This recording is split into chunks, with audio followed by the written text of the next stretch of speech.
3, 7,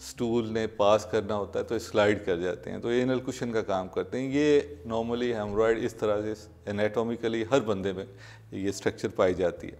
لیکن ان لوگوں میں جن میں جو پہلے ہم نے باتیں کی کہ جو رسک فیکٹر ہوتے ہیں ان میں ان خون کی نالیوں میں خون کا دباؤ بڑھ جاتا ہے. جب دباؤ بڑھ جاتا ہے تو ان میں سے پہلی علامت یہ آتی ہے کہ ان میں خون رسنا شروع ہو جاتا ہے. تو خون پخانے کے ساتھ آتا ہے، پخانے کے بعد بھی آتا ہے، اور کبھی کبھی پخانے سے پہلے بھی آتا ہے.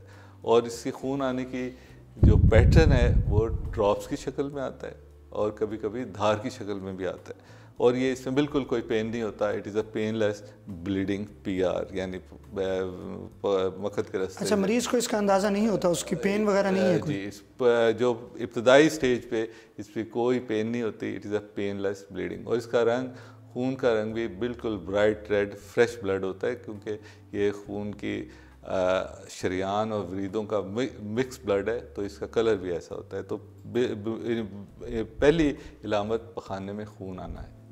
اور اس کے جو ٹریٹمنٹ آپشنز ہیں وہ کیا ہیں؟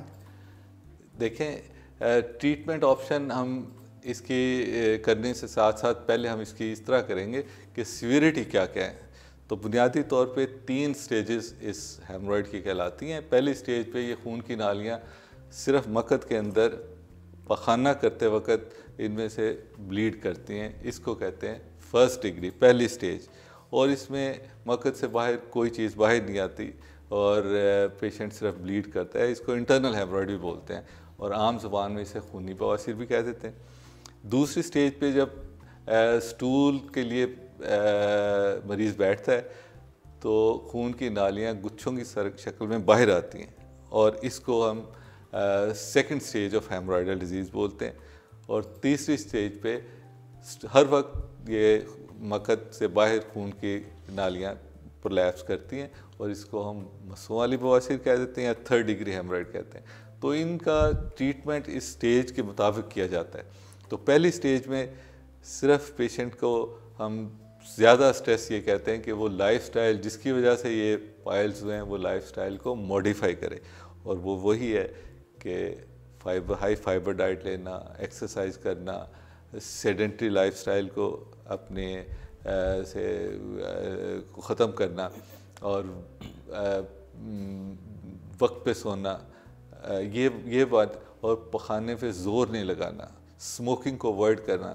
ایک بہت بڑی ہیبٹ ہے کہ اسموکر سگریٹ لگا کے ٹوائلٹ میں بیٹھتے ہیں، ہر وقت اسٹرین کرتے رہتے ہیں، اور اس سے ہر چیز باہر آتی ہے اور یہ معجب بنتا ہے. تو پہلی سٹیج میں ان چیزوں کا ہی کرنا بہت سارے پیشنٹ میں کافی ہوتا ہے. لیکن اگر اس سے علامات کا کنٹرول نہ ہو تو پھر ہم جہاں سے یہ خون رس رہا ہے اس کے اوپر ایک انجیکشن لگاتے ہیں، اس کو بولتے ہیں انجیکشن سکلیرو تھراپی. تو فرسٹ ڈگری ہیمورائڈ کا treatment modification of life style اور انجیکشن سے معاملات ٹھیک ہو جاتے ہیں. دوسری سٹیج میں جس میں مسئلے باہر آنا شروع ہو تو اس میں لائف سٹائل موڈیفائی کرنے کے ساتھ ساتھ ہم ایک ربر بینڈ لگا دیتے ہیں جسے بینڈنگ کہتے ہیں. اور یہ تینوں جگہ پہ ہم 3 جگہ سے بیسیکلی یہ نالیاں زیادہ پھولی ہوئی ہوتی ہیں، تینوں جگہوں پہ لگانے سے معاملہ کنٹرول میں آ جاتا ہے. اور جو تیسری ڈگری ہے جس میں مسئلے باہر آتے ہیں تو اس کے 3 طریقہ کار ہیں جو آج کل چل رہے ہیں. ایک تو پرانا کنونشنل وے جو بڑا اتھینٹک ہے، ایفیکٹو ہے، کہ ہم اس کو سرجیکلی تینوں پیڈیکلز کو ریموو کرتے ہیں اور پیشنٹ سے 10 to 15 ڈیز میں مکمل طور پہ صحت یاب ہو جاتا ہے. اس سرجری کے ساتھ ساتھ اپنا لائف سٹائل موڈیفائی کرنے کے ساتھ. 2 طریقہ علاج اور آج کل زیادہ سے زیادہ لوگ پسند بھی کرتے ہیں اور سوسائٹیز بھی ان کو ریکمینڈ کرتی ہیں. ایک طریقہ علاج ہے کہ ہیمرائڈل آرٹری لائگیشن. اس میں ہم ایک کیمرہ مقد کے رستے میں ڈالتے ہیں اور اس میں ایک ڈوپلر سے ایک الٹرا ساؤنڈ کی ایک ٹائپ ہے جس سے ہمیں مکمل ایگزیکٹلی پتہ لگتا ہے کہاں سے ہیمرائڈل آرٹری آ رہی ہے، اور اس کو لائگیشن کر دیتے ہیں. اس میں درد کم ہوتا ہے اور مریض کوئکلی گھر چلا جاتا ہے اور باہر بھی ایسا کوئی زخم یا وونڈ نہیں بنتا. اور تیسرا طریقہ علاج وہ مریض جن کی عمر زیادہ ہوتی ہے، اینس کی ٹون کم ہوتی ہے، اس میں مسوں کے ساتھ ساتھ جو مقد کی جھلی بھی باہر آنا شروع ہو جاتی ہے جسے ہم کہتے ہیں ریکٹل پرولیپس.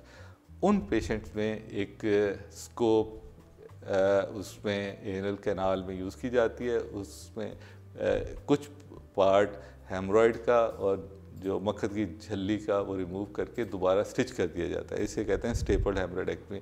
تو یہ 3 طریقہ علاج ہیں اور ہر طریقہ علاج مریض کی ایج، اسٹیج اور اس کی بیماری کے لحاظ سے، بیماری کی نوعیت سے ہم ڈیسائیڈ کرتے ہیں. اچھا پروفیسر صاحب، آپ نے سرجری کا ذکر کیا. لوگ سرجری سے بہت ڈرتے ہیں اس بیماری کے خاص کر، اور وہ عطائیوں کے پاس جاتے ہیں علاج کے لیے. اس کی سرجری کے کمپلیکیشنز بھی ہیں، کوئی نقصان بھی ہوتا ہے لائف میں؟ جی بالکل. سرجری لوگ، کیونکہ یہ ایک سرجری کی پینفل کنڈیشن ہے اور سرجری کے پین سے لوگ بہت خوف زدہ ہوتے ہیں، اور جو عطائی لوگ اس بات کو ایکسپلائٹ کرتے ہیں اور پین لیس پروسیجرز کو ریکمینڈ کرتے ہیں، اس سے معاملات. وہ پین لیس واقعی کامیاب ہیں یا بس وقتی طور پہ ہیں؟ دیکھیں وہ کامیاب کس طرح ہو سکتے ہیں کہ عطائی عام طور پہ کیا کرتا ہے کہ ان مسوں میں وہ تیزاب کا انجیکشن لگا دیتا ہے اور ڈفرینٹ کیمیکلز کے انجیکشن لگاتا ہے اور وہ کہتا ہے کہ میں نے مسے جلا دیے. اس سے اور جو آپ نے انجیکشن کا ذکر کیا ہے وہ اور یہ انجیکشن مختلف ہیں؟ یہ انجیکشن بالکل مختلف ہیں اور انجیکشن کی ٹیکنیک اینڈ سائٹ بھی مختلف ہے.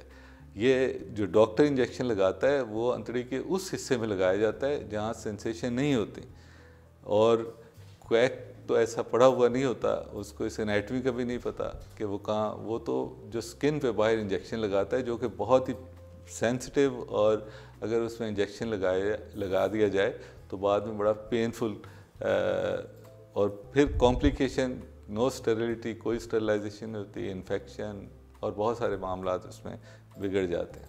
پروفیسر صاحب، آپ نے اس کی وجوہات میں خوراک کو بہت ہائی لائٹ کیا ہے، تو آپ ہمارے دیکھنے والوں کو کچھ بتائیں گے کون سی خوراک ایسی ہے جو لے کر لائف لانگ اس سے بچا جا سکتا ہے، یا کون سی خوراک ایسی ہے جس سے یہ پروموٹ ہوتا ہے ہیمرائڈس کا مرض؟ دیکھیں ایک ہم کسی ایک پرٹیکولر یا خوراک، جو آنتوں کا کینسر بھی ہے وہ بھی. دیکھیں ہاں اس کا اس طرح جی کویشچن لے ہم بات کرتے ہیں کہ پخانے میں خون آنے کی بہت ساری وجوہات ہیں.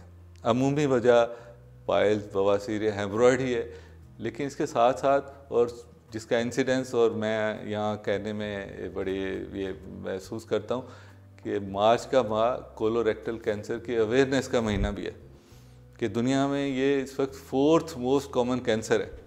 تو پائلز کے بعد جو خطرناک وجہ پخانے میں خون آنے کی انتڑی کا کینسر بھی ہے. تو اس کی خوراک کون سی ہوگی جس کے ذریعے سے بچا جا سکتا ہے؟ اس میں خوراک آپ ایک دیکھیں، ایک سنگل ورڈ میں اگر میں بات کروں تو healthy food can prevent these diseases. اور ہیلدی فوڈ میں ہم سب سے باتیں کریں جو کہ آج کل ہمارے فوڈ میں لیک کر رہی ہیں، وہ یہ کہ لو فائبر ڈائٹ کا آپ ذرا یہ لو فائبر ڈائٹ ہمارے ناظرین کو بتائیں کہ کون کون سی خوراک ہے جو لو فائبر ڈائٹ ہے؟ دیکھیں ان چھنے آٹے کی روٹی کھانا، بالکل ٹھیک ہے، یہ ایک بڑا اچھا فائبر ہے کہ وہ لیں. فروٹس لینا، ویجیٹل لینا، اسفگولا ہسک ہے وہ لینا، اور اسپائسی فوڈ کو اوائڈ کرنا، یہ ساری چیزیں ایسی ہیں جو ہیلدی ڈائٹ میں آتی ہیں. اور لوگوں نے ان سب فوڈ کو آپ دیکھیں مارکیٹ میں بڑا جو فلور جو اویلیبل ہے دیٹ از ناٹ، اس میں سارا بران نکالا ہوتا ہے. اچھا، جو آٹا مارکیٹ میں دستیاب ہے جی اس کے ذریعے یہ پروموٹ ہو سکتی ہے؟ اس کے پروموٹ ہوتا ہے. جو پرانے طریقہ کار سے جو ہماری ان چھنے آٹے کی روٹی تھی تو اس میں تو معاملات ایسے نہیں تھے. اچھا پروفیسر صاحب، آخری سوال میں آپ سے یہ پوچھنا چاہوں گا، عام طور پہ لوگ اس بیماری کے بارے میں بتاتے نہیں ہیں اور بہت لیٹ سٹیج پہ آتے ہیں، تو آپ ہمارے دیکھنے والوں کو، ویورز کو اردو پوائنٹ کے فورم سے کیا پیغام دینا چاہیں گے؟ جی دیکھیں، پخانے سے خون آنا ایک نہایت خطرناک علامت بھی ثابت ہو سکتی ہے. تو اس میں کسی قسم کی بھی چیز کو ہائیڈ کرنا، ڈیزیز کو کمپلیکیٹ کرنا اور اس کو ایڈوانس سٹیج پہ ڈاکٹر کے لانے کے مترادف ہے. تو سوسائٹی میں کسی بھی بیماری کو کہتے ہیں کہ ارلی ڈائگنوسس پرومپٹ ٹریٹمنٹ میں ہیلپ کرتا ہے. اور جس طرح ہم نے بات کی پہلی سٹیج پہ اگر ہم شیئر کر لیں اپنے محلے کے ڈاکٹر، جی پی سے، یا گورنمنٹ آف پنجاب، گورنمنٹ نے ہر جگہ آپ بیسک ہیلتھ یونٹ ہے، رورل ہیلتھ سینٹر ہیں، T H Q, D H Q, وہاں ڈاکٹر کے ساتھ جا کے ڈسکس کریں تو ابتدائی سٹیج پہ معاملات ڈائگنوز ہو جاتے ہیں. اور دیکھیں پہلی سٹیج پہ اگر کر لیا تو کچھ بھی کرنے کی ضرورت نہیں ہے, اور تھوڑی سی ڈسکشن ڈاکٹر کے ساتھ یہ اس کا مکمل طور پہ مریض صحت یاب ہو جاتا ہے. تو ہر کوئی بھی بیماری, یہ میں ہیمورائڈ کے بارے میں نہیں کہہ رہا, کہ جب بھی کوئی ہو تو پراپرلی پروفیشنل ڈاکٹر کے ساتھ ڈسکس کرنا چاہیے. بالکل ٹھیک ہے, بہت شکریہ پروفیسر صاحب. ہمارے ساتھ موجود تھے پروفیسر ڈاکٹر طیب عباس, اور اس پیغام کے ساتھ کہ کوئی بھی بیماری ہو, صرف ہیمرائڈس نہیں, کوئی بھی مسئلہ آپ کو ہے تو اس کے لیے مستند ڈاکٹر سے رجوع کریں. urdupoint.com سے اپنے میزبان ڈاکٹر عبدالباسط کو اجازت دیجیے. آپ کے فیڈ بیک کا ہمیں انتظار رہے گا. فیس بک, یوٹیوب اور ٹویٹر کے ذریعے آپ ہمیں اپنا پیغام بھیج سکتے ہیں. اگلے پروگرام تک کے لیے اجازت دیجیے. اللہ حافظ.